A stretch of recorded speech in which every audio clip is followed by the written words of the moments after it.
This is Hannibal here from thehannibaltv.com, and joining me live from Addison, Texas is former WCW Tag Team Champion, 15-time WWE Hardcore Champion, and he's a second-generation superstar, Shawn Stasiak, Dr. Shawn Stasiak. How are you doing today, sir?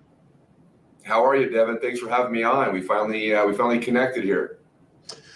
Yes, and for fans that are just checking in and didn't see the interview I did with Shawn a week or so ago, he did do about a half-hour interview with me about his plane ride from hell experience. So check that out. It's on my channel, The Hannibal TV, which I hope you're all subscribed to, as well as Dr. Shawn's channel, which he's just starting off.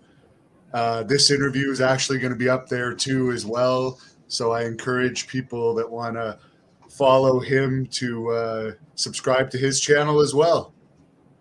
Yeah, actually, Devin, I appreciate that. It's actually, and I changed it a million times, so that's probably where you're even confused.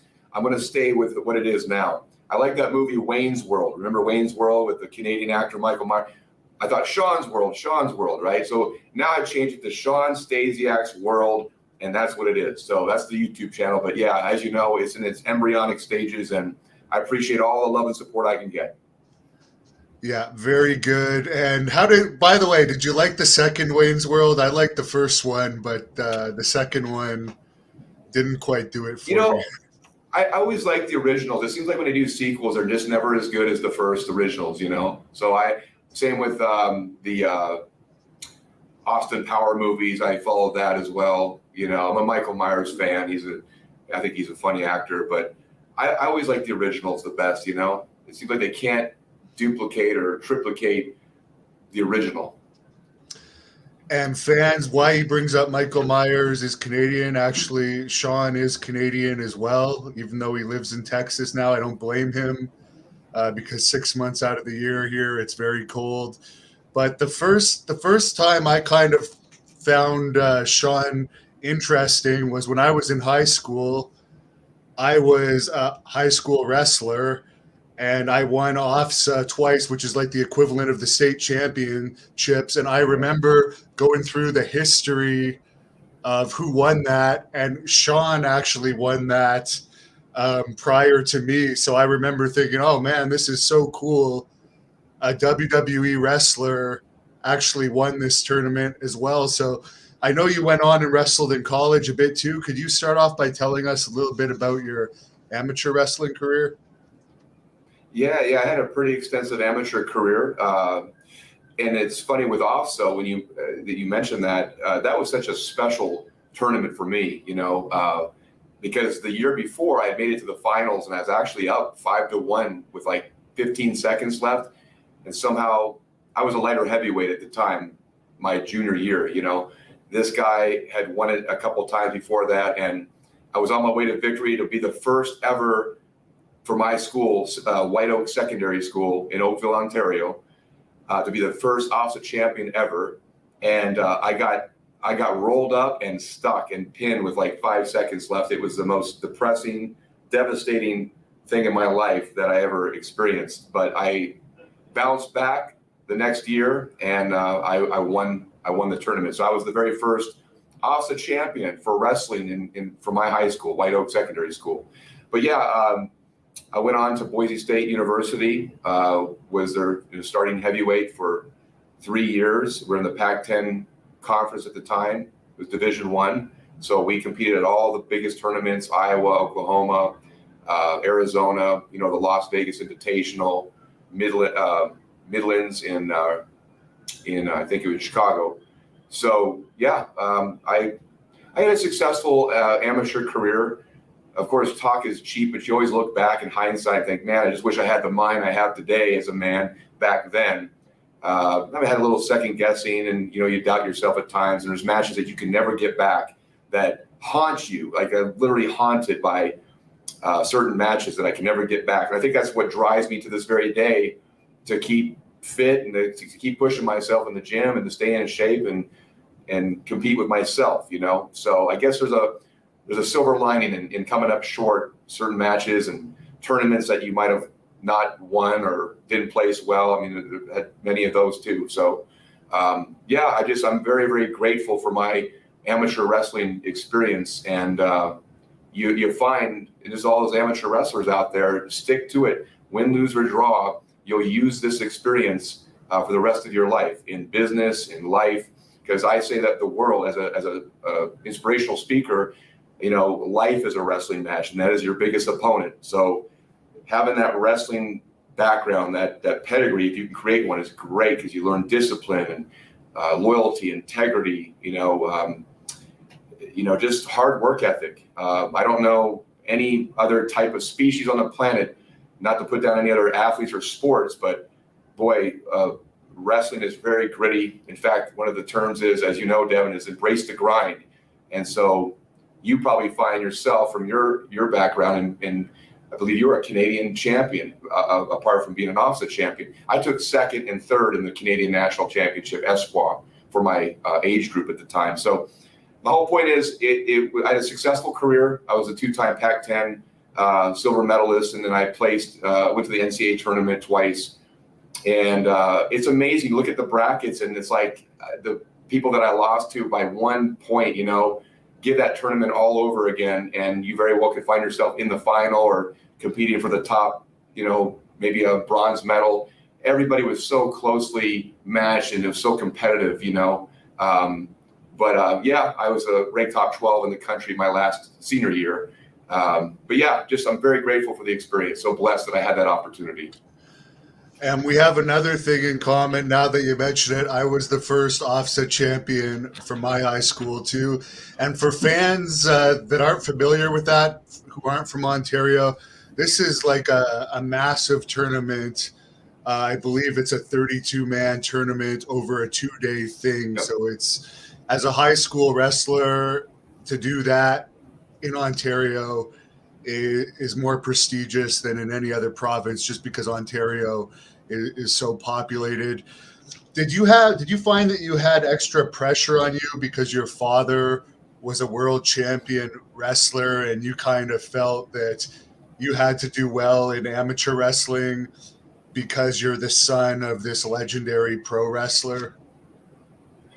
Actually, Devin, no, I didn't, because back then, when I was in high school, my buddies were all football players. I was like the only wrestler in the gang. And we would watch WWF at the time. We work out together on the weekends, and, we'd all have our respective sports and training during the week or whatever. But I never really had that pressure because it was two separate things. Maybe I don't know, maybe inadvertently or subconsciously I put pressure on. I tend to do that anyway. I put way more pressure on myself in my professional wrestling career than I did my amateur career, because they're two separate things. But I see why you would think that or ask that question. No, not really. Not that I remember it was anything really a prevalent thought or anything, that I put extra. I put pressure on myself because I just wanted to win OFSA. That was my first real dream goal, because the heavyweight, he was from Jamaica. His name was Mike Curlew, and I saw him at the OFSA championships where he was in the final, and he lost in the final. He did great. I mean, you placed in that tournament, you succeeded. But I was so devastated and so depressed for him because I had roomed with him, trained with him. He's one that kind of got me, took special time with me to help develop me. And when I saw that, the whole build up to the finals, like just the ceremony, just just everything that leading up to that final, the finals of all the wrestlers, and then seeing Mike lose in the final, I was so devastated. I said to myself, I'm going to win OFSA next year. I want to be an OFSA champion. And so I think in honor of him and honor of myself and our school, I was just so inspired by that whole experience, not just the match itself, and not just the heartbreak, of Mike coming up short, but it was really just a whole experience. I said, I want to be that guy in the ceremony and leading up to that. And sure enough, I was the next year. Of course, like I said in my story, I fell short. I ended up losing in the final, but then the following year, and ironically enough, I know you're from Ottawa, Devin, but the guy that I had defeated in the final, his name was Joey Ducharme. and he was from Ottawa, I believe. I'm pretty certain of that. So there's I don't know if that name rings a bell, but that's probably way before your time. But I put more pressure on myself once I got into my professional wrestling career. I had just lost my father not too long prior to me finally, going after that WWE dream. And that's where I put pressure on myself. And I think that's kind of what it backfired for me in a lot of ways. Yeah, I was going to ask you about that. You obviously went to college. As you said, you wrestled fairly successfully in college. Was the plan always to be a pro wrestler? Like, were you a fan of it growing up? Or was it just, I'm the son of this legend, I can probably get in because it's easier for second generation stars? I'm going to give this a shot and try and make some money. So was it more money, or was it more like a passion?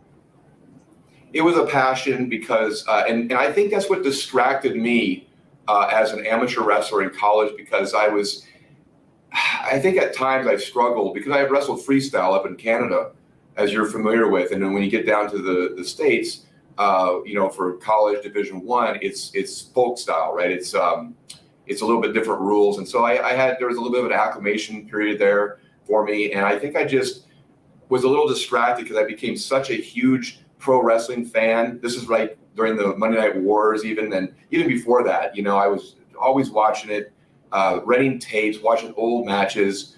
I was a huge Mark fan for guys like, Rick Rude, Roddy Piper, Jimmy Snuka, just some of the legends, Ultimate Warrior, of course. I mean, I know that he's a pretty polarizing figure, but that kind of inspired him and Sting. The face paint, the theatrics, the larger than life comic book come to life characters is what really inspired me.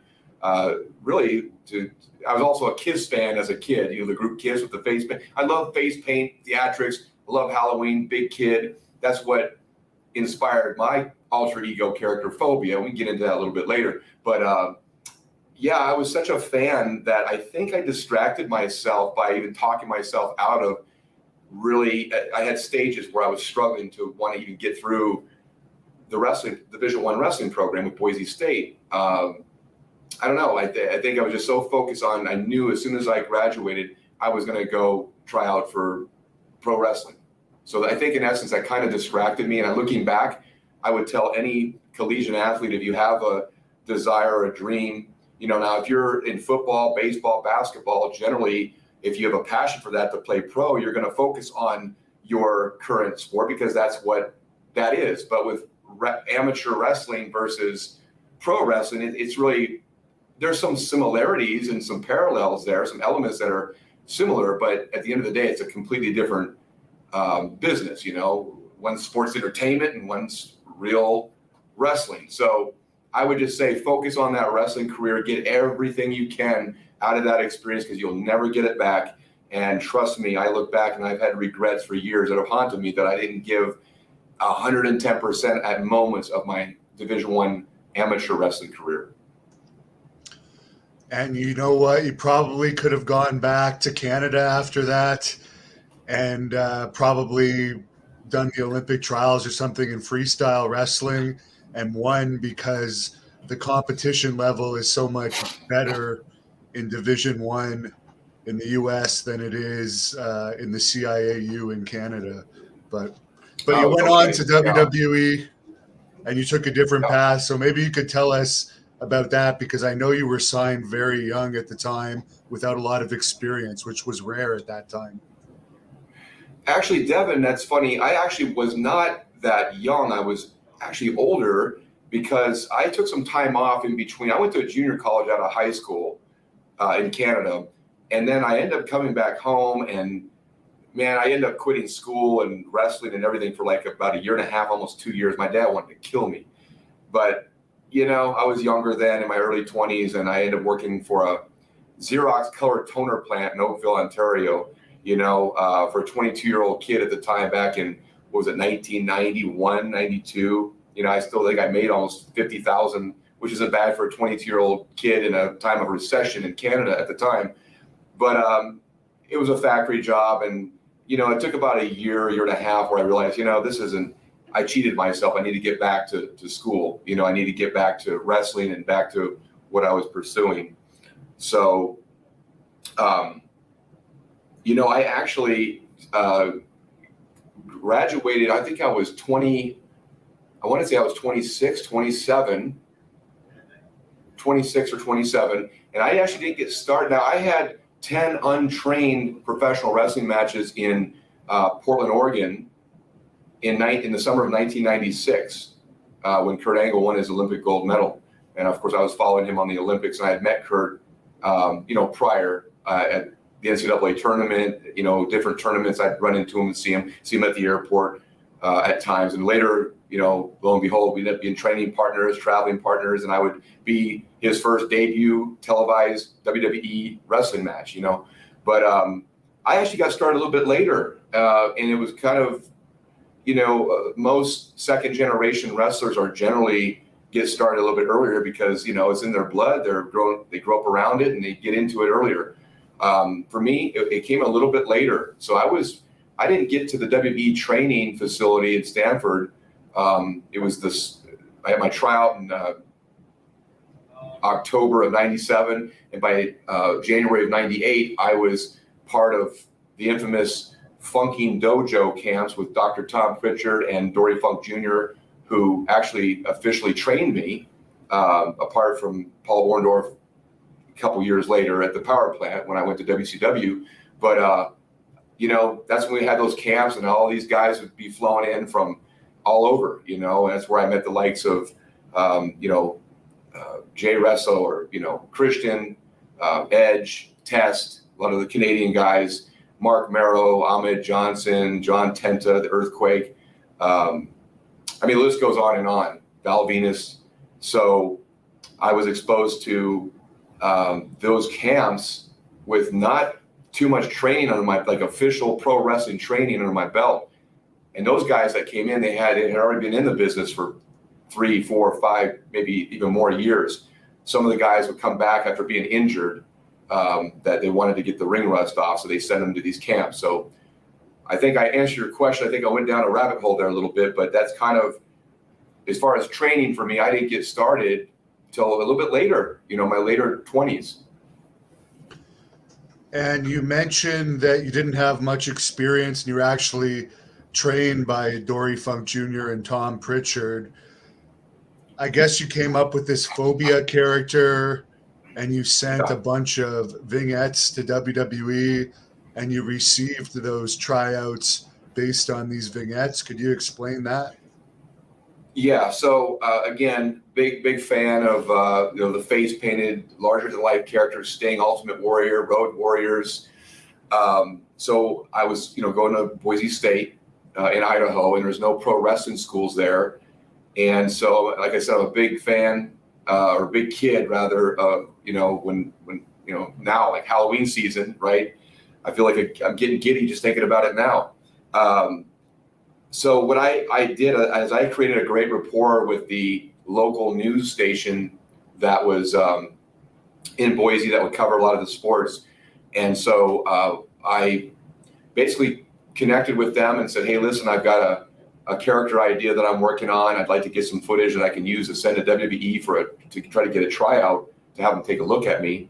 I think I also sent it to WCW, Jody Hamilton, I believe, who we just lost recently, rest his soul. So I was, sent tapes to both places, and I was in contact with both places. But my heart really was with WWE because that's what I grew up on. That's the only place I ever wanted to work for, So with the Halloween, every year that would come around, I got tired of playing other pro wrestlers. One year I'm Ultimate Warrior, the next year I'm Rick Rude, a chubby Rick Rude, at the time. And finally, I decided, I want to do something of my own. I want to create my own character. And I was very inspired by these larger than life theatrical characters. So the story goes that the spring before the Halloween that was coming up, I was in my dorm room. And you can check this out on my website. It's phobiatv.com. It's FOBIA-TV.com. Outdated website, but it's soon to be revamped. I keep saying that, but we're going to get to it. But the story goes is that, in the dormitory, it was during the exam finals, and it was a stressful time. And there was no air conditioning in the dorm room. So you have to open your window and have fans on so you can keep yourself, temperature control, right? Keep yourself somewhat cool and comfortable. Well, for 2 weeks, I kept, feeling like something was like debris on my face, at night. And I would turn, toss and turn and kind of doing this to my face, feeling something kind of, I don't know, it was like debris or something was like itching my face. And then I noticed that I started breaking out with what seemed to be pimples or something, and I thought they were just stress from school, stress bumps or whatever, I called them at the time. And I was feeling nauseous. I was feeling sick for like 2 weeks. Just wasn't feeling myself, wasn't feeling right. And so I decided to go to the local student clinic and to get checked out. And the nurse came by and she did something like a cotton swab or something with one of the bumps on my face and came back, basically said, Shawn, those aren't stress bumps, those are spider bites. And then I put 2 and 2 together thinking, oh my God, man, don't tell me I've been attacked by spiders for the last 2 weeks, because that's what I'm feeling on my face at night, Lo and behold, I get to my dorm room, I rip my room apart thinking maybe there's a spider nest or something, or where are these spiders coming from? Sure enough, I ripped my bed that was kind of attached to the wall out, looked underneath the bed, and there was a full-blown spider nest underneath my bed. That's a true story.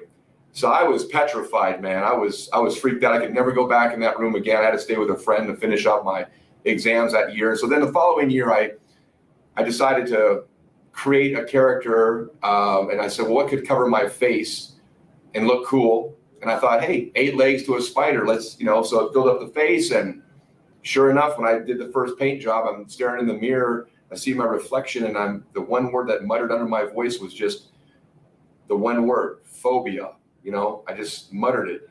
And even though we know that fear of spiders is arachnophobia, but phobia was just the one word that came out of my mouth. And so I used this character and would create like a PSA for the local kids, in the community: safe trick-or-treating, don't talk to strangers, be accompanied by a parent, check your candy, all the PSA good community insights or such advice, And I used that footage from Channel 7 News to send to WWE.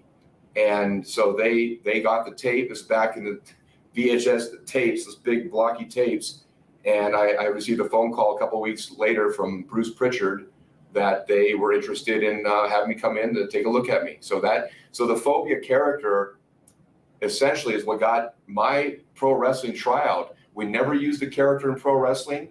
There was a time when Hogan was with TNA, and Hogan and I had stayed in touch, and he was interested in possibly bringing it aboard. He said he needed a nemesis for Sting. I was like, are you kidding me? That's one of my teenage idols, phobia versus Sting.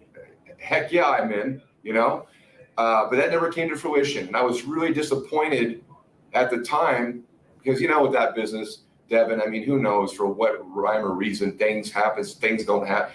There's so many variables as to, politics, who knows, but it didn't come to fruition. And I was very disappointed at the time, but then years later, fast forward, I realized that it's a blessing that it never did come to fruition, because to me, phobia means so much to me, because really it's a theatrical expression of me, Shawn. And it really the spider emblem represents all fears of failure, fears of rejection, fears of success. Sometimes we have fears of success. Sounds funny, right? But we do. Fear of change. So we as a society, we live in fear, right? Especially now with this pandemic and the way our world's changed. There's just a lot of uncertainty and change, and there's a lot of fear and anxiety that's going on. So this character to me is much more, and no offense to any face-painted wrestling character, but it's much more than that, than just wrestling. It's bigger. It would fall into the lines of I would say DC Comics, more of a kind of a comic book alter ego, Dr. Shawn. And so what's cool about it is it's so real and it's so near and dear to my heart, because it represents what started out as a Halloween joke and a PSA on local Channel 7 News that got my WWE tryout initially. Never became a wrestling character, but it and you always ask yourself, why? How come this didn't happen? And I felt haunted by it. How come that never came to fruition for a couple of years, and then realize, it just means so much more than just, because chances are, if it would have become a wrestling character, who knows if it would have been promoted right. It could have just been, washed up like so many of them, and just, died. Now I get to do something with it so much bigger and reach mainstream and audience in its message, which means face your fear and own your life. Because too many times we're shackled and imprisoned ourselves with fear in our own minds. And so the character is really a theatrical expression of that message. And I've been working on some different projects. I've done some short films with it, some different video projects. I've got a big vision with it, some comic book stuff. And so stay tuned for that. That's coming in the very near future. Do some big things with it. So were you disappointed at the time when they just brought you in as Shawn Stasiak and didn't use this character? I know in retrospect, because of that run, you're probably glad they didn't. But how did they approach you with the character that they ultimately used for you at that time? And what were your thoughts on the situation? Well, Devin, really, no, I was, when I got to Stanford, we tried it out. One time I had done the face paint, did the whole thing, and had a little practice match. In fact, I worked with Crash Holly. God rest his soul too, man. So many of our brothers, right, have passed before us. It's just, it's amazing. But I had no direction with it at the time. I didn't really have a lot of psychology behind the character as a wrestler. So it really didn't connect. I think we all knew in the tryout, is just like, I don't think this is really the right fit for me. And so I just put phobia on the shelf, and I would just bring it, dust it off every once in a while and do some different. And as I got older and years passed, I started to apply more and more meaning and significance to the character and what it stood for. And so it started to reveal itself, and then I have much more clarity. Obviously, I have full clarity of it now. So it wasn't meant to be a wrestling character. I mean, I'm not saying it couldn't be. It looks, it's very reminiscent of a young surfer Sting. It kind of looks like a cross between I go to Halloween functions sometimes, and I'm walking in the street, and they're like, "Hey, Sting," and I'm like, "Shut up! It's not Sting. It's phobia." And they, okay, whatever. People want to take pictures with it because it looks cool. It's a cool character, And now that people are going to learn more and more about the meaning and significance behind it, it's even cooler because I wanted to touch people's hearts, and I wanted to inspire people to really to help them break through their self-limiting beliefs and become the best versions of themselves, right? But to get through that fear, whatever they're experiencing.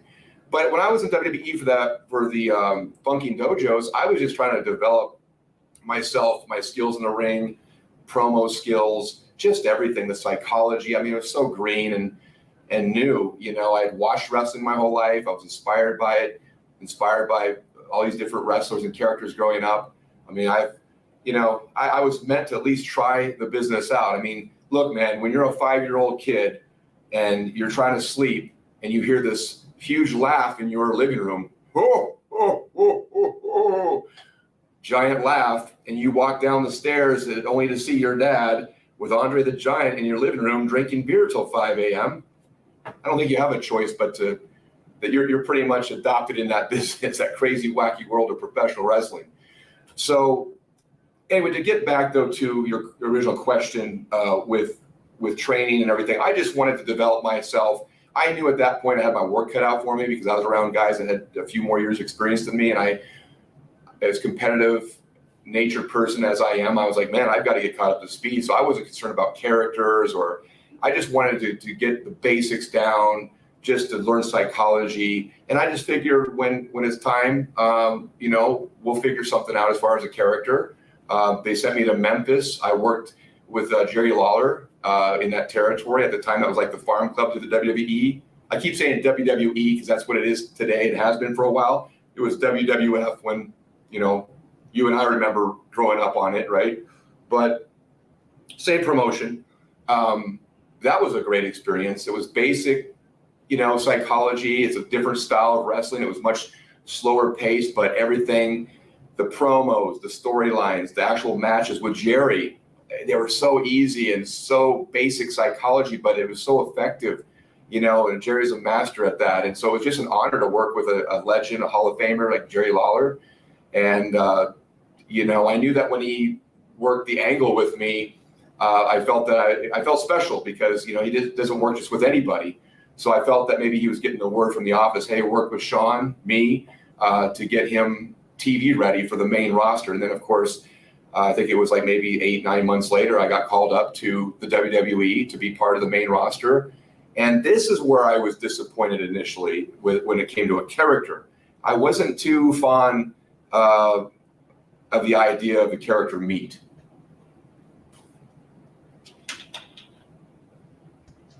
Yeah, I can imagine. But I guess you just went for it because it's your first character and that was what you're being paid to do. So you just did what you were told, I suppose. And that's what it is. It's like an actor, you're an actor or an actress and you're given these, it was a role that I was given to play on a TV show. And I looked at it, and at first I was disappointed because my whole life I anticipated, I'm son of a former WWE champion, the 5th wrestler in the history of the WWE become champion. And, I just did not anticipate that I would be given a name, a one-word name, and by the name of Meat of all names. But at that time, the business model was changing. I think Vince was going more towards more, I guess, kind of gimmicky characters, and it was the Attitude Era. I think that was really the start and the birth of the Attitude Era. So I understood that, and I had some advice, like with I think it was Steve Austin and some others that just said, hey kid, just take the role, play it the best you can. It won't last forever. Get as much as you can out of it. And I did the best I could given the cards I was given back then with the character. And hey, I gained some experience and I got my name out there. That's essentially how I got started with that particular company, WWE. Yeah, you pretty much know they're never going to make you the world champion with a name like Meat. They're not going to build the company around somebody named Meat. So I understand the frustration. Well, I'm sorry, Devin. I was just going to say, I remember I had heard, because usually when you have your match, and a lot of the boys will look at the monitor in the backstage, and I was out there wrestling my match, and I guess it got back to me that Steve Austin was like, man, that kid's money. I could see me working with him and making a lot of money. I just can't see myself Stone Cold Steve Austin versus Meat at WrestleMania. And I agree with him. I understand. And would that have been Vince Russo that came up with that gimmick, or was it Bruce Pritchard's idea? Or a collaboration? Maybe Pat Patterson? Yeah, I think it was actually Ed Ferrara who was co-writing with Vince Russo.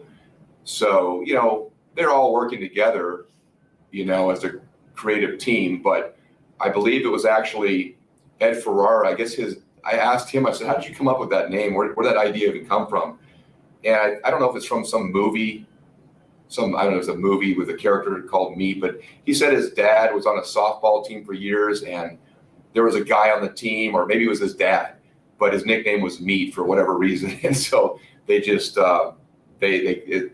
strangest names and characters, gimmicks come from the strangest places and ideas in pro wrestling. So that's how that came about, apparently. Probably one of the things you're most remembered for during that first WWE run was having Kurt Angle's first match. You probably knew him from the training and possibly Memphis, but how was that experience for you? Oh, it was great, man. I was such a huge, coming from my background as an competitive amateur wrestler, my experience in Canada, and then of course Division I experience. And then following Kurt's career, I was a big fan of Kurt Angle. I was inspired by him. And so when I learned that he was coming to the Funking Dojo for a tryout, I was elated. I was the first one in line to greet him, And so we end up, wrestlers kind of stick together. There's that commonality between us with the amateur wrestling. So he had such a hard work ethic and would just train upon hours of training, like in the gym, cardio, training in the ring. And he asked me, hey, can you meet me here early at the warehouse so we can go over bumps and drills? I said, sure. So I was all about it, man. I was very happy that Kurt Angle was joining us. And of course, Now I was my rookie year as the character Meat. I was even doing some dark matches too, but they were putting him on dark matches at TV just to get him experience and develop, to get comfortable and acclimated to, a different type of wrestling, obviously from what his background was. But as you've heard the story, he took on so quickly and became, one of the best, one of the best technical wrestlers ever. And so it was an honor for me to travel with Kurt. We became good friends, and I really enjoyed traveling with him. We were pretty much lived together on the road for, I don't know, maybe 4, 6, 8 months. And then, of course, he had his debut at Survivor Series in Detroit, Joe Louis Arena. And I guess they stuck him with me just because he felt comfortable with me, because we had worked so many dark matches together during our training phase. And we had some great matches too that were never televised or were picked up on camera. We just had a good flow. We were both green, of course, but just athletically and just, I don't know, I think there was a common mutual respect, and we just flowed. They say, pro wrestling is about having the right dance partner. And I had that with Randy Orton too, when we had house shows and whatnot. But really enjoyed working with Kurt Angle, man. It was a great experience. Now, of course, there's the whole thing with these alleged tape recordings that I guess led to your WWE release after your first run. It made all the news at that time, and it's kind of what you're infamous for. You've already explained to me the misunderstanding of that whole situation, but because all of the fans haven't heard it, could you explain what exactly happened there? Yeah, this is a story that it's followed me wherever I go. My name is synonymous with the tape recorder incident. It always will be. I finally just, a couple years back, said, Shawn, just embrace it. It's part of your history. You can't rewrite it. It is what it is, right? Basically, long story short, stupid thing to do, looking back now, but I had absolutely no wrongful intent whatsoever. God is my witness. And I think most people, I've shared this story in interviews, and I've had personal conversations about it, and for the most part, I think people know the truth, which is what I'm about to share again here with you. My dad is who bought me my first tape recorder ever, because he knew I was a character as a kid. I used to always imitating people, and acting up. I was just kind of the entertainment bug is in my DNA. It's just who I am, right? And so he's the one that got me my first tape recorder.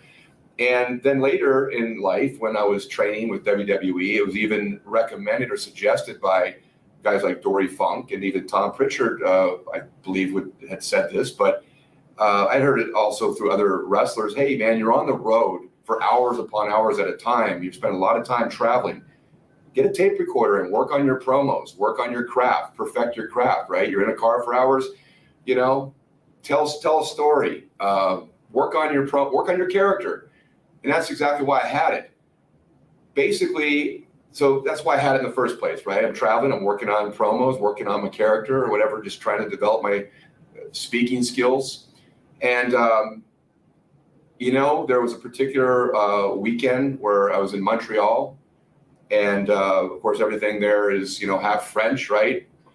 French language, speaking, writing, it's French, right? So I was traveling with British Bulldog, Davey Boy Smith, rest his soul, Steve Blackman. And I was on the road. And so we were on the road for a few days, and I was traveling with them. And so I just thought it would be funny to record them bitching and complaining in the car because, two bodybuilder type guys, on the road for 3-4 days. It just, in a playful way, just bickering and goofing around and what, just that sort of thing. They were kind of at each other a little bit, kind of joking and trying to throw ribs on each other, just speak, in conversation. So I just thought it would be funny to record them.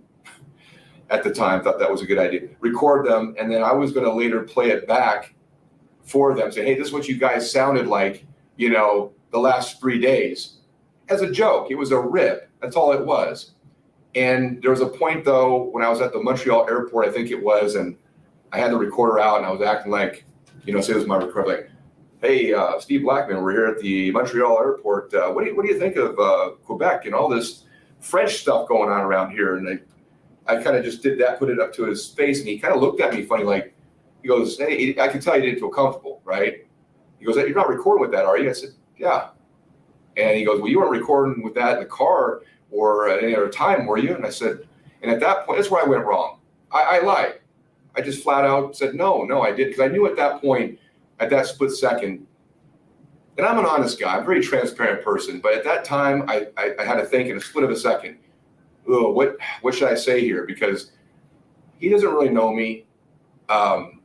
You know, looking back now, it's a paranoid business. People share sacred, you know, it's a code. It's one of those things where, I mean, if I was who I am today, and I was in a locker room and some rookie guy comes in and I found out he's recording even a rib or not a rib or in wrongful intentions or you know, no harm intended, it would piss me off, and I wouldn't feel comfortable around that person. I wouldn't. So I get it, but it was a really bad look for me because at that moment I said no. I shut it off, put it in my gym bag, and that was the end of it. I said, well, there goes that rib. I'm not gonna, you know. I knew at that point that they don't know.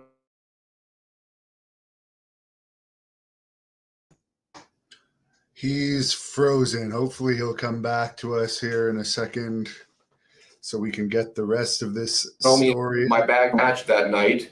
Sorry, Shawn, And, you Devin, froze. You yeah. froze for about 15 seconds there. Okay, where did I leave off at? If you could rewind for about 20 seconds, that's where we were. Okay, here, let me record. Let me rewind on my tape recorder here. Hold on. Okay, actually, okay. I was just checking the text. Sorry. Basically, when I was asked if I was recording or had recorded, where I went wrong, I should have just been upfront and honest right then and there. But I said no because I knew at that split moment. I said these guys don't know me. They don't know me like my high school buddies. They don't know me like family. They don't know the goofy, you know, have fun-loving Shawn that just has always. I've always documented everything in high school. I was always the one with the video camera, always with tape recorders, always documenting experiences and funny things and skits and imitations and impersonations, right? And so, you know, I just realized, I said, you know, this is just, you know what, just tell them no. And I knew at that point the rib was done. I'm not going to go that route now. So I just turned it off, put it in my bag. Next day, we're at TVs. I'm in, I put my bag in the locker room. I go out to the ring, going over my match for that night, and someone says, Shawn, you got to come back to the locker room, man. It's not good. I was like, what? You know, I had no idea what it was about. I get back there, and all the boys are in the locker room just staring at me, and they had my bag, and I had a bunch of cassette tapes in my bag too. This is back in the cassette tape with the Walkman, you know, cassettes. I had that and had all these cassette tapes. And man, they had gone through them, and there was half of them were smashed and broken. And what had happened is they pressed play on my tape recorder, and they heard their voices on it, right? And Steve and Davey Boy, I guess. And so that was not a good look for me, man. That's essentially the story, man. And it was probably one of the worst times of my life. I was so petrified about losing my job, my dream job with the WWE. That I just felt horrible. I felt awful, man. And I ended up getting fired because of that. I ended up getting fired. And that's essentially the tape recorder story. I mean, it's just a rib gone bad, made me look real bad look for me. You heard the cliche, wrong place, wrong time. It's exactly what that was. The people that knew me believed my story. They knew guys like Glenn Jacobs, I think the Hardys, I think even Edge and Christian, I think they knew me well enough to say that Shawn didn't have any wrongful intent, but it was a stupid thing to do.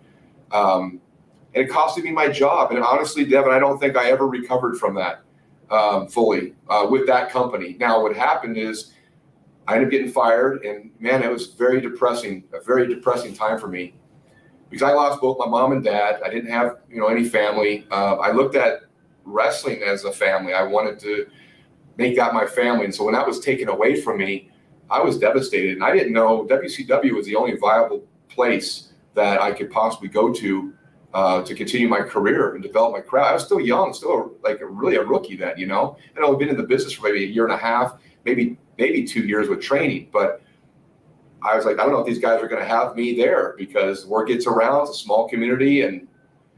But sure enough, I had done an interview with Vince Russo a few years back, and he was part of that. I guess Terry Taylor had come to him and said, Shawn, explain the situation, because everyone had heard, and said, why don't we just bring him in and give him a tryout? And that's when I ended up going to the power plant. That's where I met guys like Chuck Palumbo, Sean O'Hare, Mark Jindrak, Mike Sanders, Kiwi, Alan Funk, among some others. And Paul Orndorff was there, running the school at the time. I think Sarge might have still been there. I don't remember now. But that's when I had my second shot at the wrestling world, And I was just so grateful, felt so blessed that the right people in the right places believed me enough to know that was just a stupid rib gone bad, costing me my job, but they're going to give me a chance and give me a shot with WCW because they saw my talent, they saw the potential, and that's essentially what got me started with WCW. I never wanted to go there. I always wanted to stay with the WWE. That's the place I always called home. That's the only place I had interest in ever working for, but I didn't have a choice. I ended up getting fired. I lost my dream job because of a stupid rib gone bad. Plain and simple, honest to God truth, end of story. Did any of the wrestlers actually confront you about it directly, or did you just find all the broken equipment? Yeah, no. I remember Mick Foley in particular came up to me. Even Kurt Angle said, man, because I felt very disrespected. My clothes were torn up. There was shaving cream on my bag. And Kurt said to me, because there's a part of me that's like, son of a bitch, man. Like I want to pop someone in the face. You know what I mean? Like I was pissed off, but I was more so just so concerned and overwhelmed by the fact that I may lose my dream job. And I wanted to just make sure that I could convince everybody that hey man, it was a rib gone bad. And, but Kurt said, don't put it over. Don't just walk up to everyone, shake their hand, all that stuff. And so and then Mick Foley pulled me aside and he had said, hey man, what happened? Like he wanted to know more in detail, like why did I do that? And what were you thinking and all that? Because I could tell Mick was concerned and he genuinely cared. I felt that he took a liking to me and he just felt bad about the whole situation. So I just told him, this is what I told you. Yeah, and I've heard rumors, I guess, fabricated stories about the tape recorder incident. I've heard it's amazing how people get bits and pieces of information and just blow this thing up into a whole different story. Apparently, I had heard that I was working for Hard Copy, or maybe I was working for WCW and Ted Turner, trying to get secret information to get to WCW. I also heard that I was so paranoid, and I admit I was a pain in the ass back then. I was neurotic. I was, insecure. I think what it was when I lost my dad, Devin, shortly before this experience, I don't think I recovered or really healed from his death. I was holding a lot inside. And I think sometimes when you try too hard not to screw up, you end up screwing up. And that's kind of essentially what I did. I labeled myself and I just, I wanted to succeed. I wanted to make my father proud. I wanted to make our family name proud. And so I just put way too much pressure on myself. And, the tape recorder incident was just one of those things where it was just a stupid, dumb move, costing me my job. And, but what I was going to say is that, I've heard, I think everybody's a bit paranoid in that business. In wrestling, you're not the only one. There's so many, exactly, because of the nature of that business. No wonder people are paranoid, And I was already kind of a little insecure and had just lost my dad and had all this pressure on myself. because I've tried to make sense of it, and I finally made peace with it years ago and released it, to the universe and said, it is what it is. It's part of my history. It's part of my story. It's something I can share with people. And that's exactly what I'm doing here today with you guys. But I had heard a story, I think it was Jim Cornette that even said that apparently I was so paranoid, right, that I thought people were talking about me behind my back. So I brought a tape recorder with me and put it in my gym bag so I could just see who was talking about me. Come on, man. Now I could see how a story like that could form or develop, but that's the furthest from the truth. The truth is what I've shared today. Now you know. Yeah, and he's not that credible in my opinion at all. Just one last question kind of related to that. WWE did put your father in the legacy wing of the Hall of Fame for some reason, not the main Hall of Fame for whatever reason. But do you think not having you involved in the induction had anything to do with some people still holding a grudge with you related to the whole tape recorder thing? Devin, your guess is as good as mine. I'll never know. And I want to shed some light on that because I truly feel now WWE did bring me back over from WCW. I went there for a year and a half. You know what? WCW, I am so grateful for that opportunity. I ended up making more money. I got more TV time, ended up becoming a 3-time World Tag Team Champion, traveled the world, had a lot of fun, and developed my craft, I felt, even further. And I was still in developing stages. Pro wrestling, there's a lot of elements to it, as you know, to perfect. And I was still in a developmental stage at that point in my career, just with everything, just with psychology, with just physical mechanics, promos, everything. I was still developing. But I felt confident enough that when the company got bought over, that they would have me back. To me, it was home, back home, WWE. So they did take me over. I was one of the 10 contracts they bought over right away.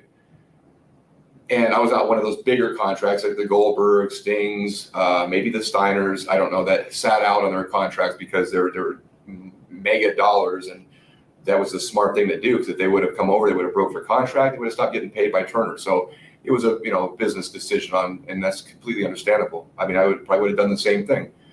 But anyway, I just felt that, okay, I felt confident that I had developed my skills enough that, hey, let's bring him back over. Let's just forget about, let bygones be bygones.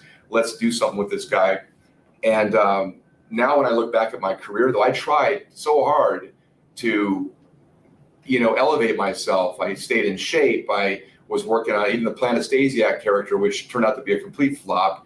My idea and vision of it was completely different than what they projected or allowed me to do, I guess, at the time. And it could have been a big hit. I had merchandise ideas, all kinds of stuff, but it just didn't have the right years, But I thought, okay, if they weren't interested in me coming over, they wouldn't have me come over. But I look back and realized that I think that I was just kind of a cost of doing business. I felt that I was just a business expense. My contract was just a way to do business, because all they did really, I did some goofy stuff with The Rock and Kurt Angle and Stone Cold with the character running into milk trucks and walls. I was essentially the Wile E. Coyote of the WWE for a while. Again, just thinking, okay, just run with this. You just got back.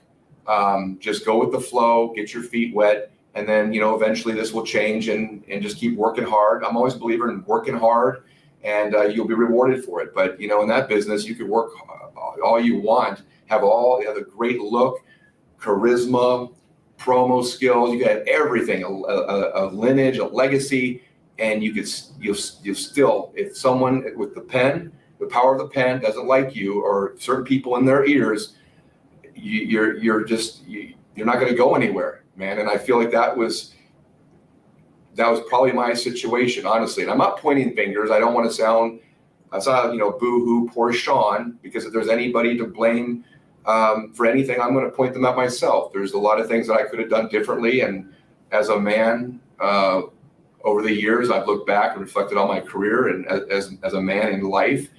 that's what life's about. You live and learn, you make mistakes, you learn from them. So I see why I might have, painted myself in a certain picture to some people, but you think over time that would be, reconsidered or I think I was just someone they want to make a laughing stock out of now.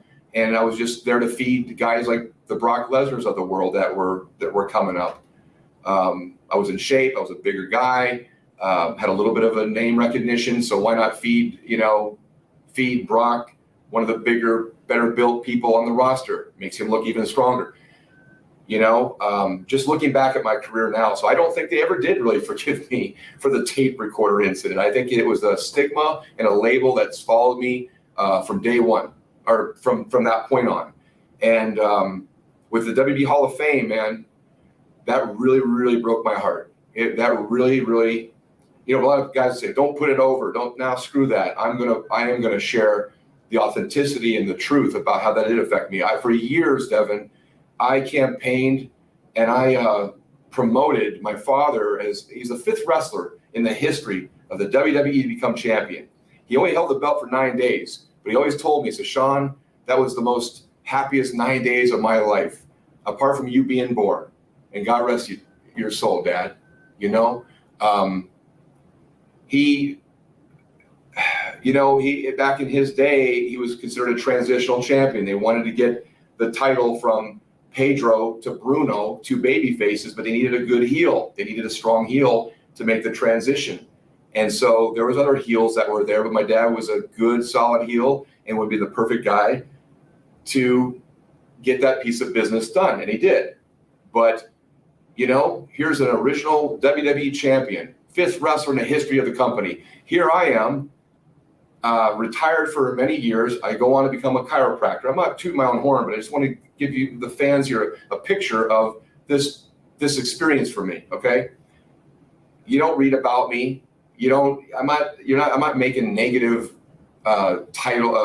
headlines. I'm not in drug rehab. I'm not, in pornography. I'm not trying to crap on anybody, because we all go through our journeys and we all have, our challenges. And so for those people, I'm making a reference here. I thought I went out and did a good community thing by becoming a community leader and being a healer with my hands as a chiropractor. I also developed a speaking career to light up the hearts and minds and souls of people to help them with their breakthroughs and help them stand in their greatness. Meaning I feel like my contributions since I've been out of wrestling have been, I'm not perfect. I've made mistakes, and I'm going to continue making mistakes. But, I feel like I just really got shit on this one, because I campaigned and I promoted for years on social media about, hey, what about Stan the Man? Yes, I'm going to be biased. Yes, obviously I'm his son. I'm going to be pushing for him. But don't you think he's worthy of a WWE Hall of Fame induction? I think so. You have all these other people that have made it, and God bless them for that. I'm happy for everybody's success. I really am. But I must be hated or disliked so much in that company. And by the way, I never jumped on the concussion lawsuit. How many times I've been approached for this lawsuit, I never jumped aboard that, because for my own reason, I just didn't feel comfortable with it. I didn't feel like I might have suffered some concussions. I know I did, but I might have suffered those from prior to that. I just didn't feel for me ethical to jump on that that case. Same with the unfortunate Benoit tragedy.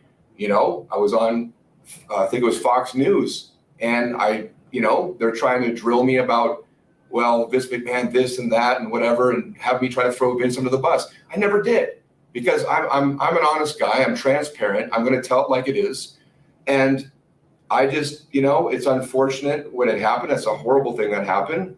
But my point is, if anything, I've had friends say, why are you sticking up for Vince? Why are you sticking up for WWE? And the answer was, because I just didn't have a reason not to just be honest. And I'm just coming from my own experience, So I just felt, though, with what I have done, and again, not to my own horn, but going back to school, how hard that was, Devin, to make the transition to go from perform in front of 20,000 people and millions of people on TV back in a classroom taking biochemistry and sitting next to some kids saying, hey man, I played your video game, I played your character last night. Oh, good for you. Okay, yeah. Like it was a tough transition, but I got through it, became a chiropractor. I've been serving my community here in the Dallas-Fort Worth area for the past 15 plus years. I am currently at Longhorn Injury and Rehab in Dallas for those that are local, so come out and see me. You'll be in great hands more ways than one. I know that was a cheap plug. But when it came down to inducting my dad in the Hall of Fame, I thought that they would have enough class and enough respect to say, hey, let's give Shawn a call. Let's induct him in the Hall of Fame. I don't need Mr. T time on a podium. Give me 5 to 7 minutes, if that. I'll share a couple funny stories. I'll receive this award in my father's honor and in his name and our family name. Good night, thank you, goodbye, right? That never came. I learned about my dad being inducted in the Hall of Fame through Twitter of wrestling fans. I just finished my workout at LA Fitness. I'm in the parking lot and my phone's blowing up and I'm seeing all this congratulations on social media. They're finally putting your dad in. And I knew at that point, right then and there, Devin, I said, oh my God, they're not, because the Hall of Fame was like the next day or 2 days from that point. I said, no one's called me. No one's informed me. They're going to go stick him in that legacy wing, because the last 2-3 years prior to that, I would see this wing thing pop up and I said, oh man, I get nervous. And don't destroy his name in that thing. And no disrespect to the legends that are in that wing. But I just felt that my dad deserved just a little bit more, man, than just throwing him in a 20-second video package and stick him in a wing with a video package for WWE's, for a Hall of Fame induction. I never was invited to the arena. No one called me. It was really, truly a spit in the face. And I took it that way. I immediately called Vince. I have his number. You can call him right now. You want to call Vince? Maybe we should call him. What do you think? That'll get some views. Yeah, sure. Give him a call. Yeah. So I called Vince, right? Of course, he didn't pick up, and I figured he wouldn't. I mean, it's WrestleMania weekend. And I texted him. I said, Vince, please don't induct my dad this way. Wait till next year when you guys are in New York. I think it's MetLife Arena or Stadium or something. Besides, this was in New Orleans at the time. I think it was 2018, I believe. I think it was 2018 Hall of Fame. I thought, just wait till next, year. You're in New York. It just makes more sense. My dad was a bigger name in that area anyway, right? Just geographically. My dad was a big name everywhere he went. Every territory he went, he was a top guy. He was a top heel for the most part. But I just thought it was appropriate. You're going to be in the New York area. Let's just wait till next year and just give me 5 minutes. Give me 10 minutes. That's it.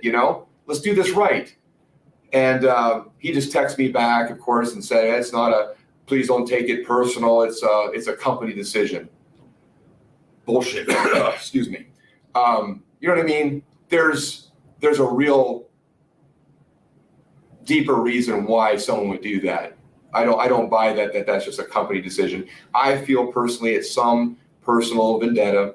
And again, I don't want to sound like an a-hole sitting here saying, pointing fingers or whatever, but it was very, very devastating to me and very, very heartbreaking, man. And it caused me some grief. I was depressed for a couple weeks, man. I think rightfully so, because I just always anticipated what would I say? What stories could I share? I was almost like I wasn't rehearsing, but in my mind, I'd often think about what would I share? What would I tell? What would I share with the wrestling fans, about my father? Maybe a personal story, maybe a funny wrestling story, maybe him and Andre or him and, I don't know, Roddy Piper in Portland days, in Portland, Oregon, the Pacific Northwest days that I grew up on as a kid. And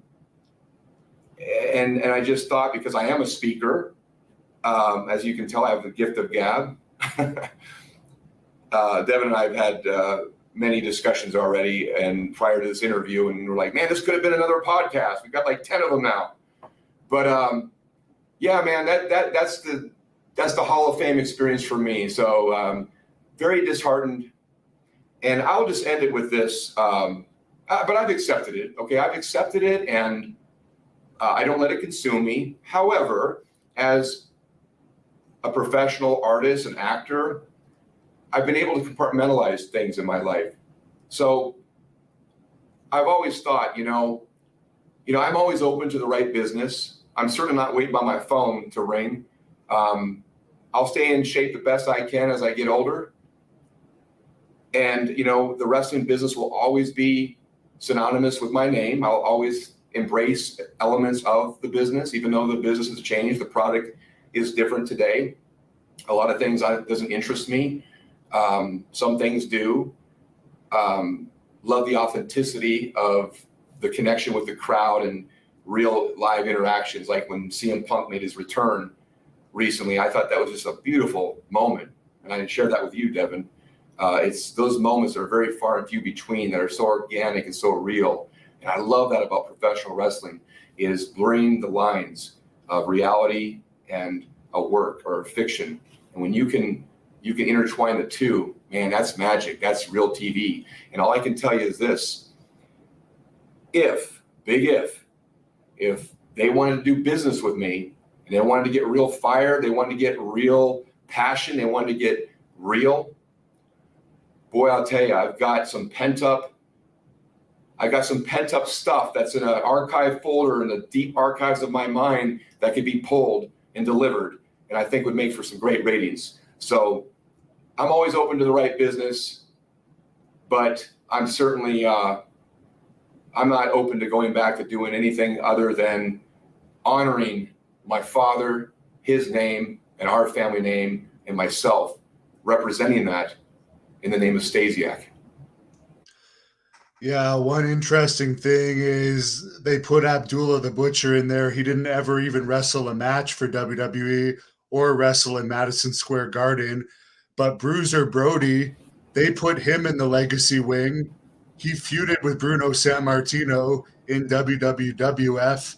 And Barbara, his wife, was actually in New York the week that they put Brody in the legacy wing. And they did the same thing to her as they did to you. They didn't even tell her or invite her. So you're not the only one dealing with that crap. Sorry to say. Devin, you broke up for a while there. I don't know if you heard everything I said, because it was just blank screens on both the monitors, but hopefully you got what I said and finished off with. Were you able to?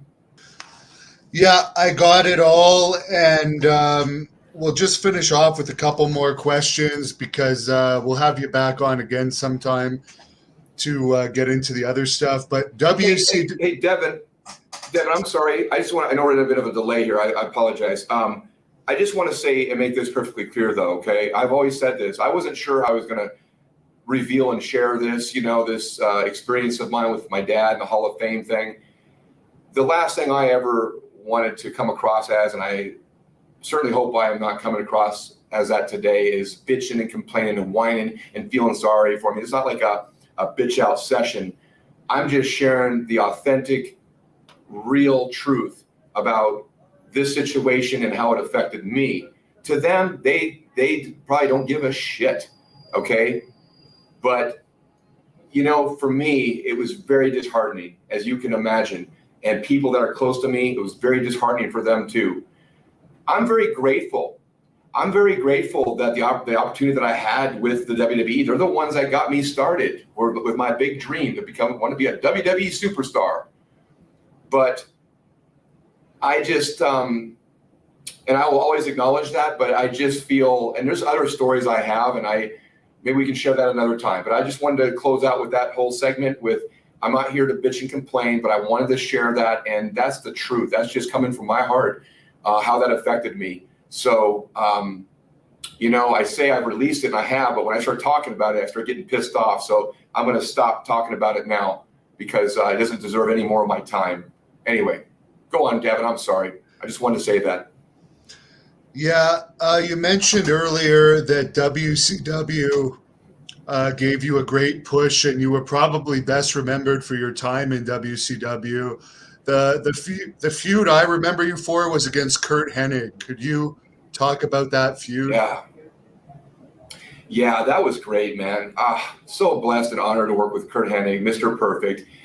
It was during high school. I was in Oakville, back in Oakville, and I was on the phone with one of my buddies, and we're talking about, because we're like senior year, and my buddies are all going to go play football for football scholarships, and I was still looking to try to get a wrestling scholarship to come down to the States here. And long story short, we're watching WWE. One of the shows we're on, and it was a Mr. Perfect match that was on. That when I saw that, not that I hadn't seen Kurt. I met Kurt when I was like a little youngster in Portland, and he was like just starting in the business. He was like 19, 20 years old, 21. He was very young.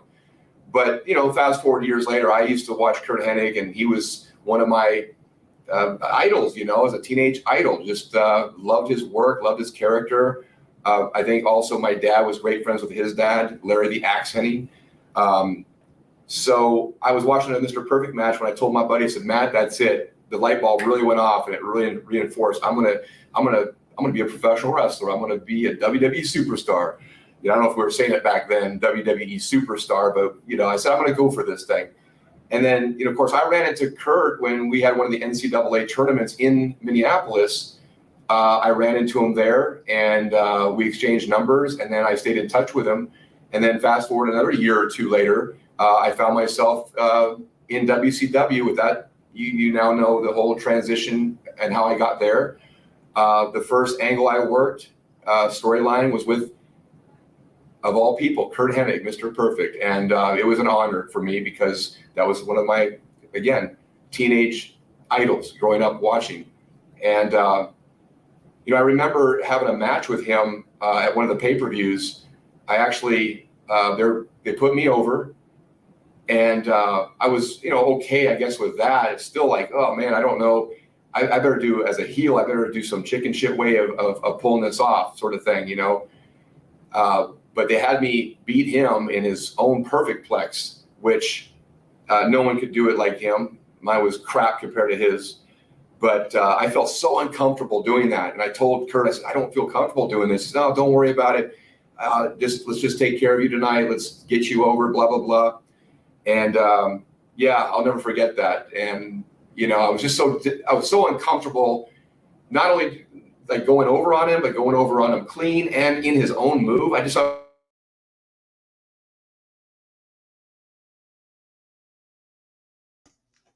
Oh, he's freezing up again. Sorry about this, fans. WWE 2002, and had just a great time with him. I think I lost you again, Devin. Yeah, we lost you for about 5 seconds, but we got most of it. You were saying that you reconnected with him in WWE after WCW and had a great time. Yeah, and they stuck us in some tag teams against the Hardys, and I just remember, trying to take my craft seriously, but in the ring, he would be laying down on the mat, selling, looking up at me, making faces. I almost, laughed a few times. Like, he was a big prankster, he's always liked to have fun. So, gave me a very comforting feeling to be. I felt like family with him. I felt like an older brother or something. Just because of the history with my dad and his dad, meeting him when I was a little kid, my dad knowing Kurt when he was just a little boy, So it had a family feel to it. It was an honor for me to work with the great, Kurt Hennig, Mr. Perfect. Now, the last controversial thing I'll ask you about today, because I've heard several people talk about this, so maybe you could set the record straight, was during the invasion angle, supposedly there was a rumor that you leaked some information about it that caused the WrestleMania moment that they were planning with you guys not to happen, and instead they just sat you guys up in a box or something. Have you heard about these accusations? Yeah. And what's your opinion on it? Yeah, this is another bit of a fabricated story. It's amazing, how this happens, but just human nature, just the way it is. So back then, that was in 2001, I think. Yes, I think it was 2000. 2001 was when WCW got purchased over during the invasion angle. Back then, we didn't really have, I don't think we had social media at all. So we were just left with flip phones and doing old school radio interviews to promote things, market our business, whatever. In this case, WWE. Well, so yes, I did do a local radio interview with one of the popular radio stations there in Tampa. And they were asking me questions about, hey, WCW just got purchased. You're part of this invasion thing or whatever. Or I don't know if they were even calling it invasion at that time. I don't remember the specifics, but I just remember the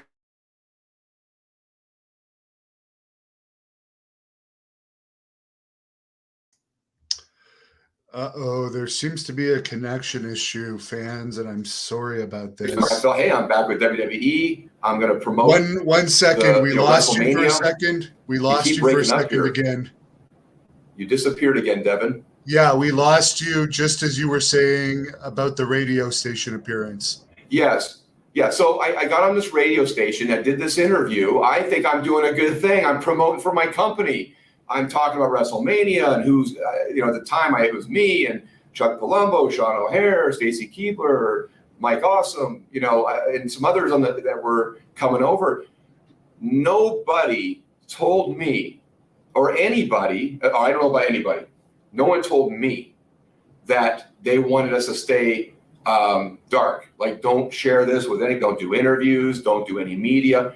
Johnny Laurinaitis, and I'm not trying to throw Johnny under the bus, but he was kind of took us under his wing. He was kind of in charge with the WCW talent coming over to WWE during the invasion angle, or when we first got bought over. And he was more or less kind of assigned to us. But he never once said, Shawn, or anybody that I heard him saying, don't do any interviews, don't do any media. Here I am doing this interview, right? Thinking I'm promoting the company, WWE, WrestleMania. And it was probably one of the worst things I could have done in their eyes at the time, because I was at WrestleMania in Houston. I'm in the hotel room. This is how long it took. It was like a delayed reaction. The time that it got to me that was a no-no. I was in the hotel getting ready to go down to the lobby to get picked up in a shuttle with the rest of the crew, right? To be taken over to I think it was the Astrodome at the time, to be put up in this box, or to the arena anyway. We were put up in that box, but maybe we were supposed to do something else. Apparently, we would have had more involvement or something, perhaps. I don't know. I don't remember exactly. But I get a phone call from Johnny saying, Shawn, did you do an interview with such and such in Tampa? I said, yeah. Why did you do that? And it just went off. And I said, well, what do you mean? Like, no one told me I wasn't supposed to do any media or interviews. No one said nothing, right? You would think that it was that important. Devin, if you and I were running a company and we had talent, right, and we want to have something that's special secret, wouldn't we make it real clear to the talent, hey, do not make any phone calls, no emails, stay off social media, don't do any interviews? None of that ever happened. So I almost didn't even make it back the second tenure. I was almost fired before I could come back from my first tenure when I was fired. I was like, I can't get nothing right with this company. And I haven't stepped on WWE's soil yet. I was still in my hotel room. But somehow they said, come on down, we'll work something out, stuck us in a box. And you saw that was my WrestleMania moment, by the way. That's the only WrestleMania moment that I've ever had, by the way. About 5 seconds on a camera with a bunch of guys in a box. There you go. Now, I know you're friends with Brian Clark. You helped hook me up with the interviews with him. You also won the tag team championships in WCW from him one of the times. Could you share some thoughts about him? Because he seems like a really good guy. Yeah, I've always liked Brian.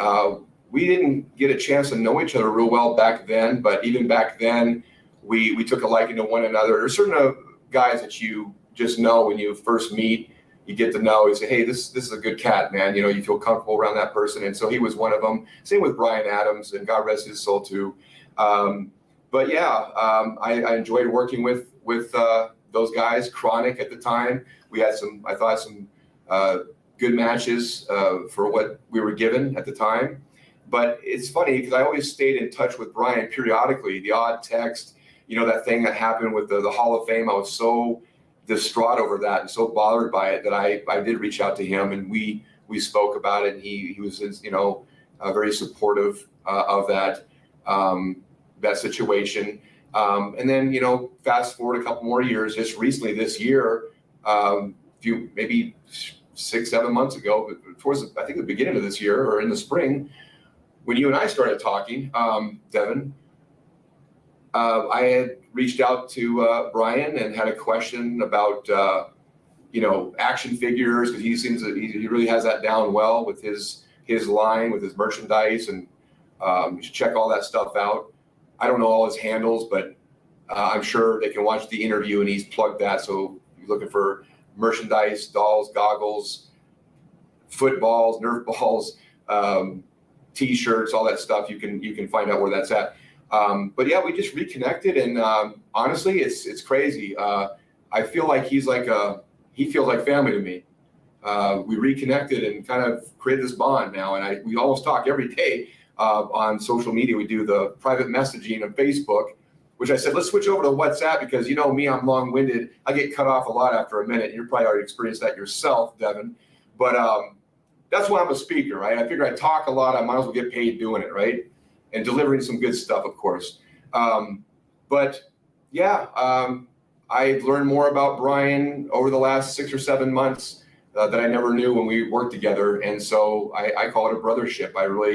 I'm grateful for our reconnecting and our support. And, of course, I'm working out and doing 2-a-days, and I got him doing 2-a-days, and we try to inspire each other, more or less. So it's been a nice brotherhood. Brian's a great guy. He's a really good soul, good person.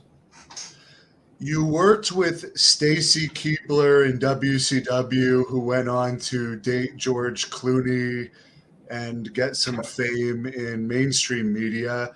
How was your experience with her? Oh, Stacy was really young when she worked with me and with the companies, WWE and WCW, of course. Before that, she was always really cool. I enjoyed working with her. I didn't realize how young she was when she's like in her early 20, like 20, 21.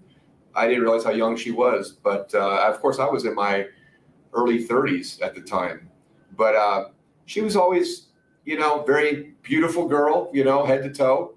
But she, what's I like about some of these female talents, and of course today there's some tough chicks, man. I mean, that are workers now, right?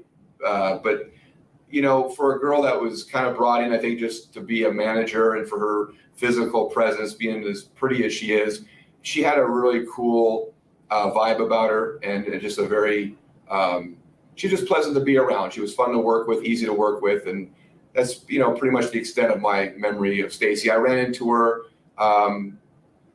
back in 2007, I want to say, for an autograph signing, and she had just done Dancing with the Stars, and I had caught a couple glimpses of that, and I just told her how proud I was of her. I think it's pretty impressive when people can, reinvent themselves, wear different hats, and succeed at that. So she was able to get, I guess, leave wrestling and go do something that's pretty damn hard. I hear to Dance with the Stars is no joke. I heard some people say it's the hardest thing they've ever done. He's like world-class athlete, so it must be pretty tough, Now, speaking of the divas, I don't know if you ever messed with any of the divas or Nitro girls or female talent, but that's one of the questions the fans like to know about. No, I get that a lot. No, just all working relationship. I didn't want to mix, business and personal. When I dated, it would be people outside of wrestling, dated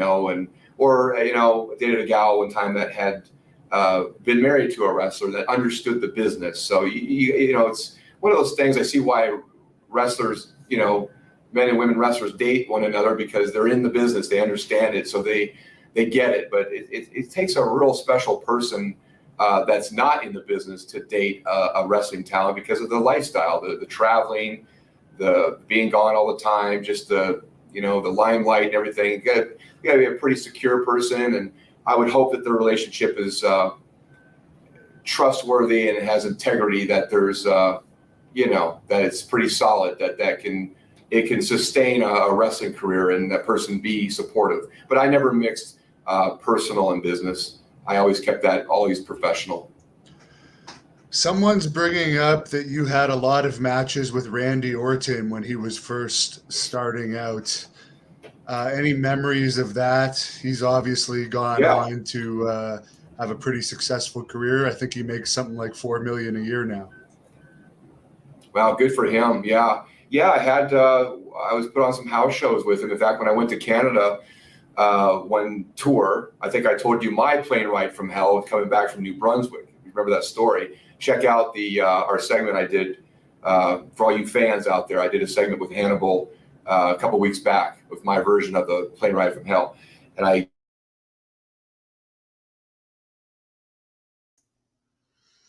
YouTube is censoring it. It was so controversial that they've decided to freeze him so he get can't in the talk about office, it. Andy, because he was a young pup then. I think he was like 22. I think I might have lost you again, Devin. I don't know. We keep having technical. I told you you'll never meet anybody that has more technical Yeah. issues than me, right? I'm telling you, it's my spiritual energy. It's so damn strong. It's interfering with the Wi-Fi signal. Randy Orton took him under my wing for a trip to Canada. Had him back at my place in Tampa. He was just hanging out with me for a while. I put him on the road with me. Ate up all my food. Slept on my couch, and we had good matches. I felt we flowed real well. He was a real young, real rookie back then, but he was really great athlete, smooth as glass, good chemistry. I would have loved to have had worked a program with him. Hey man, never say never. Again, I'm not waiting by my phone, but he's a legend killer. I support legends. I'm all about tradition and legacy. So I don't know, man. I think we would have had a great storyline. We could have made a lot of money together. I still believe that now. Now, there's been so much talk about the WWE backstage bullying in the early 2000s. You were older at that time when you were in WWE, but did you either experience any of that or witness any of it? I know that you wrestled JBL before, who was known as one of the big bullies back there at the time. Yeah, it's funny. Ironically enough, I was just watching an interview with Rick Bassman, and JBL was on there. I think you were coordinating that or part of that somehow. Anyway, I saw with Boss Rutan and Butterbeam and Shawn Ray and JBL came on. Who am I missing out? There's someone else there. I think that's it, Rick Bassman. But John, you can tell is older and seems like he's grown a lot and matured. I think. So what John said though back there is just part of the culture, and that's true. That's for some people. Some people can handle it. Some people can't. There's been a few times that he would joke with me too. Whenever there was a point though that came about as in England, as a matter of fact, and I felt that I was kind of being pushed a little bit. So I had to, as a man, I had to stand up for myself, and I had to question if there's a real problem with me, because if there is, then if it's something we have to handle and take care of, well, let's just get it done. But apparently it was just nothing more than just playing around. No big deal. I like you. We worked matches together, the hardcore matches, and I'll be honest, I enjoyed working with JBL. I thought, again, he's a little snug, and I like snug. Take care of your opponent. But yeah, we had some. We had one of those, couple of those, I don't know what matches you would call them, but you're using, utensils and stuff in the ring, smashing over each other's head, that kind of stuff. Maybe no holds barred matches. I actually enjoyed working with JBL. I would say I was never bullied by him or really anybody. I think some hard joking here and there that could be taken that way, but I didn't take it that way. I had pretty thick skin, and I kind of was on to him, and I felt deep down when push came to shove, I got to know him like as a person, and he's actually a pretty good guy. Not to mention, he got out of football because of bad knees, and you're an amateur wrestler, so you would have had those leg attacks if it had come down to it. Well, yeah, talk is cheap, right? But, I'll leave it at that. Now, I'll wrap it up here. There was a fan earlier that had a good question I just wanted to bring up. He said that your dad worked a lot with the original Sheik, and he wanted to know if you Right. ever met the original Sheik. He's a very popular subject on this channel. Devin, I don't know if I met the original Sheik. I don't remember, unless I was a little toddler at the time, and my dad, might have, who knows, in passing behind backstage, or maybe at someone's house or whatever, because wrestlers interact and families interact. So I don't know. I don't recall meeting the original Sheik, but I remember my father having a very high regard and respect for the original Sheik. It always, certain wrestlers stood out in my mind of my dad's era, because my dad would talk about them so highly regarded, right? And the Iron Sheik, the original Sheik, was definitely someone that he respected and had great matches with back in the day. Another wrestler that really stands out, and speaking of these names, would be High Chief Peter Maivia, The Rock's grandfather. My dad had they were friends, and he had a very high level of respect for the High Chief. I think most people did, but those are the two names that really stand out. It's ironic you mentioned the original Sheik, because that's one of them, and High Chief Peter Maivia is the other one that my dad seemed to talk about a lot in a positive, respectful manner. And I'm sure we'll have a part two, but to close this off, you mentioned you've been talking about your dad off and on here the whole time, but for fans that are newer and not necessarily familiar with your father's career, do you want to just say something about your father, and we can get into him more in a future interview, but we've talked about why he should have been in the Hall of Fame, but we haven't really gone into some of his accomplishments. Of course, he was known for the legendary heart punch that I don't really remember seeing you ever do that, so maybe he didn't want to get you in any trouble. Well, I'll tell you one thing. If I were to ever do any kind of business in wrestling, I think that's something that I would be very interested in embracing and bringing back, because there's been many attempts for those to throw the heart punch. There's been Bryan Adams, Crush. There's been Ox Baker. There's been a couple others even that have tried to mimic the heart punch, but there's only one way, Devin, that the heart punch is thrown in a real manner and fashion, the most effective way, and that's the Stasiak way. Yes, my dad was the inventor and the founder of the heart punch, at least in professional wrestling. One of the rumors was he was the first man to knock down Andre the Giant. I don't know how true that is, but you know what? I'll believe that stat. But yeah, my father, my memories of him were that everywhere he went, of course, he was larger than life to me, more ways than one. He was a big man, 6'5", 300 pounds.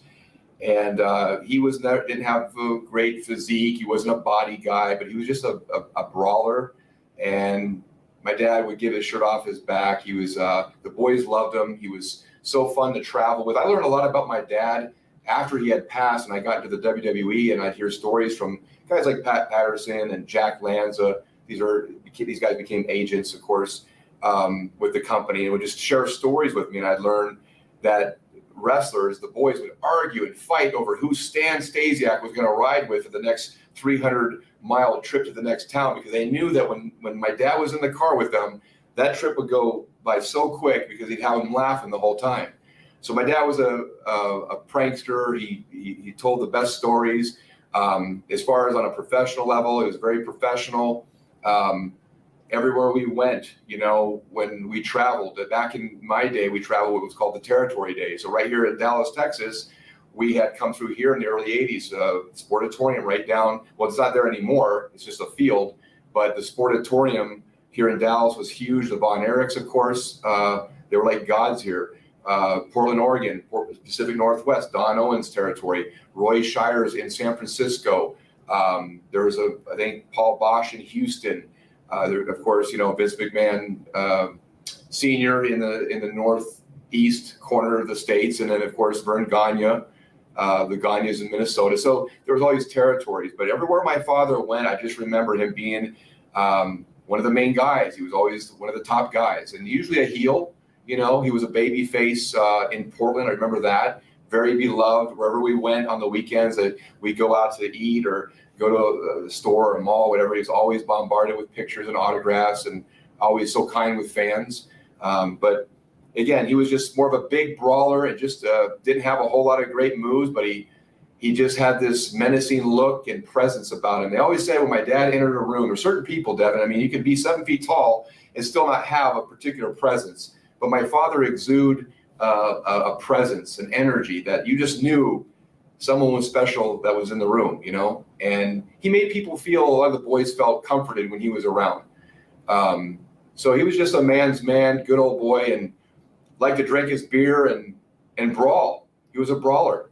Of course, 5th wrestler in history of the WWE become champion. He won the Pacific Northwest championship many times over, as well as the tag team championships. He won the Texas Brass, and everywhere we went, he held some kind of belt. So he was a very highly regarded heel in his day. Well, and I miss him very much. Your dog's coming up to say hi to you. Is there anything you want to plug here before we go off? You've already mentioned your YouTube channel. I know you have several Facebook pages and a Twitter. Yeah. Well, I just wanted to say I do miss my father very much, but I feel his presence. And I told you, Devin, I said my dad would have really liked you. I said that to you a couple months back. Just the cloth that you're cut from and where you come. And plus, you're Canadian, man. Come on, right? As Canadians, I'm half Canadian, so my half size connected with your full side being Canadian. But yeah, my social media handles, it's Dr. Shawn 008. So DRSHAWN 008 for Twitter and Instagram. You can find me on Facebook, which is just my personal, is Shawn Stasiak -Stipich. If you go to my YouTube channel, I have all my links listed there. Trying to build that too, guys. Would love subscribers, love view the videos, comment, share, like, all that. Hit the bell notification. But that's Shawn Stasiak's World. Check it out and follow me on social media. And I will keep you posted, Devin, on the phobia projects and anything else related, man. We'll be in touch. I really appreciate you having me on and give me the opportunity to get some truth out there and kind of smash all these fabricated stories and rumors, and hopefully some of my stories you guys enjoyed. And I know I rambled a bit, but hey, it is what it is, right? The fans seem to have enjoyed it, so I appreciate the time, and you can close this off however you want. Well, I guess I'm going to have to I'm feeling left out because every time you do interviews, I see Piper there jumping. You have this love, and she jumps on your lap almost every interview. And then Brian had his dog. Your dogs met each other. I think I need to get a dog. I think that's what's left next on the agenda, on the list. I love French bulldogs. I had an assistant that I worked with that has a dog. They're like kids, though, man. You got to take care of them. There's a lot of maintenance, right? But maybe next time you see me, I'll have a dog in my lap, Devin. Who knows? Very good. Looking forward to that. Thanks a lot, fans. Hey, did you want to get a shot? I wanted to close it off by saying goodbye. Goodbye. Thank you for watching the Hannibal TV. Please like this video if you enjoyed it, and